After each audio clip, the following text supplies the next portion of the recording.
Flamuri. Kushdo që i shikon luginat e Hajberit, do të shikoj fushat të tëra me pyje të dëndura palmash, urma arabe. Kurse majat e maleve janë të mbushura me kështjellat e fortifikuarat hebrejve, ku strehoheshin dhe luftonin vetëm nga brenda tyre. I dërguari Allahu sallallahu alaihi wasallam e kishte rrethuar kështjellën më të madhe dhe më të fortifikuar, që quhej kështjella e Kamusit. Rrethimi i saj po zgjasë më shumë se 10 ditë, por të gjitha përpjekjet e deri tanishme kishin dështuar. I dërguari Allahut ja kishte dhënë flamurin e Bubekrit, i cili luftoi, por u kthye pa e marrë dot atë me gjithë përpjekjet e bëra. Të nesërmen, i dërguari Allahut sallallahu alaihi wasallam i kishte dhënë flamurin Omerit radiallahu anhu, i cili luftoi, por dhe ai u kthye pa e marrë dot atë me gjithë përpjekjet e bëra. Atëherë i dërguari Allahut atë mbrëmje tha: nesër do t'ja jap flamurin një burri që e do Allahun dhe të dërguarin e tij, dhe edhe Allahu dhe i dërguari i tij e duan atë. Ai nuk e braktis betejën dhe nuk kthehet derisa Allahu t'ja jap fitoren. Atë natë, njerëzit kaluan duke menduar rreth atij që do t'i jepej flamuri, që i kishte këto cilësi dhe do të arrinte fitoren. Vallë cili do t'i jetë? Shumë ishin ata që filluan të urojnë ta fitojnë këtë nder.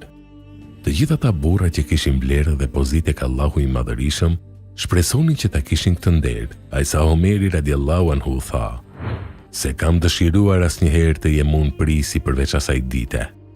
Por ishte edhe një burr që nuk pretendonte atë që po synonin të arrinin të tjerët, dhe nuk po mbahej me shpresa si të tjerët.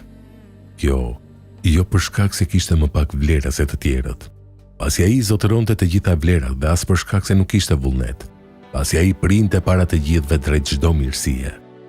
Kjo ishte për shkak se zhdërvjellësia e tij trupore nuk ja mundsonte mbajtjen e flamurit dhe pjesëmarrjen në luftë, sepse në atë kohë i kishte syt aq të sëmurë sa pothuajse nuk shikonte fare. Kur u kthi dita, të gjithë shkuan tek i dërguari Allahu sallallahu alaihi wasallam dhe po i zgjasnin kokat para tij me shpresje të kishin nderin ta merrnin flamurin prej tij. Në këtë moment, i dërguari Allahut tha: ku është Aliu, i biri Ebu Talibit? I thanë: o i dërguari Allahut, ati dhëmbin syt. U duk sikur ai do të zgjidhte dikë tjetër që nuk kishte probleme me shëndetin si ai. Por i dërguari Allahut tha: dërgoni dikë ta thras.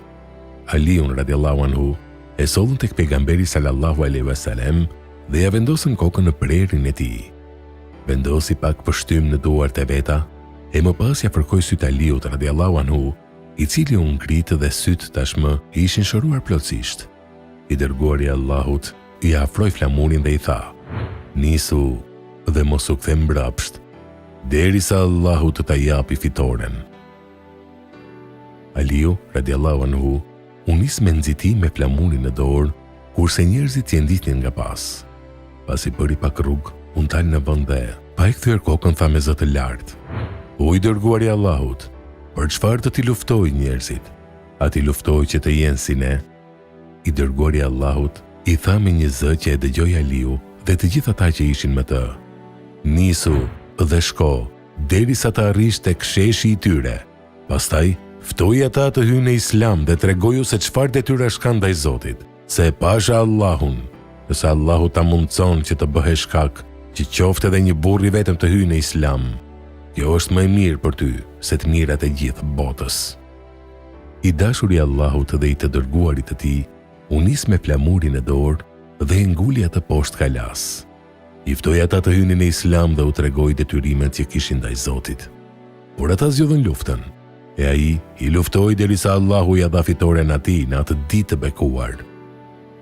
Kur i lexon këtë histori, nuk të bën edhe ty të ndalosh në këto gjëra. Qartësia e objektivit deri në pikën e shkëlqimit. Të vinë ndërmend pamjet e muslimanëve që përgatiteshin të përballeshin me hebrejt, ndërkohë që u vinin ndërmend kujtimet e hidhura të tradhtisë, pabesisë dhe armiqësisë së fortë përgjatë 7 viteve që muslimanët kishin kaluar bashkë me ta. Atyre u vinin ndërmend ngacmimet e fisit Beni Kainuka, më pas kurthet e fisit Ben En-Nedir, pabesia e fisit Beni Kurejda e të tjerë, një zinxhir i gjatë dhe i hidhur armiqësie nga ana e hebrejve.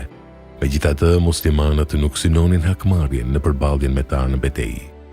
muslimanët e kishin parasyve Hajberin, ku dukeshin luginat e pafundme me palma që përbënin një hambar të vërtet ushqimi, aq sa arrinte syri, kurse si për tyre në majat e maleve ishin kalat, ku hebrejt mbanin arin dhe argjendin që e grumbullonin dhe e ruanin më shumë se të tjerat. Megjithatë, këto pasuri nuk ishin pjesë objektivit e luftës së sahabëve, pavarësisht vështirësive ekonomike dhe kushteve të vështira në të cilat gjendeshin. Objektivi i tyre ishte më i lartë se dëshmia për hakmarrje dhe për të fituar pasuri, sepse qëllimi i tyre ishte udhëzimi i njerëzve dhe nënshtrimi i tyre ndaj Zotit që i ka krijuar, duke i shlyer detyrimet ndaj tij. Pikërisht për këtë arsye Aliu radhiyallahu anhu u ndal dhe e pyeti të dërguarin e Allahut sallallahu alaihi wasallam me zë të lartë dhe ja ktheu përgjigjen po me zë të lartë që ta dëgjonin dhe ta kuptonin të gjithë. Nëse Allahu ta mundëson të bëhesh shkak që qoftë edhe një burr i vetëm të hyjë në Islam, kjo është më e mirë për ty se të mirat e gjithë botës, devete kuqe. Arabët i konsideronin devete kuqe si pasurinë më të mirë që mund të ketë një njeri, por udhëzimi i njeriut ndaj Zotit është me më shumë vlerë se të gjitha devete kuqe të botës. I dërguari i Allahut sallallahu alaihi wasallam e përmendi personin që do ta mbajë flamurin dhe Zoti do t'i jap fitoren, por nuk e përmendi lidhjen familjare dhe as afërsinë që kishte me të. Ai përmendi vetëm cilësitë e tij drejtuese. Ai e do Allahun dhe të dërguarin e tij me një dashuri të plotë, sepse të gjithë muslimanët e duan Allahun dhe të dërguarin e tij. Ai e realizonte ndjekjen e plotë të dërguarit të Allahut dhe për këtë arsye Allahu dhe i dërguari i tij e duan atë. Thuaj ju, o Muhammed, nëse ju e doni Allahun, atëherë më ndiqni mua, që Allahu do t'ju dojë.